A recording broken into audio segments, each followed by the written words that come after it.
என்னை உண்டாக்கிய என் தேவாதி தேவன் அவர் தூங்குவதுமில்லை உறங்குவதுமில்லை. என்னை உண்டாக்கிய என் தேவாதி தேவன் அவர் தூங்குவதுமில்லை உறங்குவதுமில்லை. என்மேல் அவர் கண்ணை வைத்து ஆலோசனை சொல்லுவார், சத்தியத்தின் பாதையிலே நித்தமும் நடத்துவார்.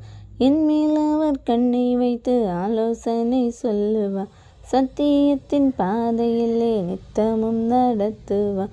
பரிசுத்த ஆவியால் உள்ளத்தை நிரப்புவார், பரிசுத்த ஆவியால் உள்ளத்தை நிரப்புவார். பரிசுத்தர் பரிசுத்தர் அவர் பெயரே. என்னை உண்டாக்கிய என் தேவாதி தேவன் தூங்குவதுமில்லை உறங்குவதுமில்லை. என்னை உண்டாக்கிய என்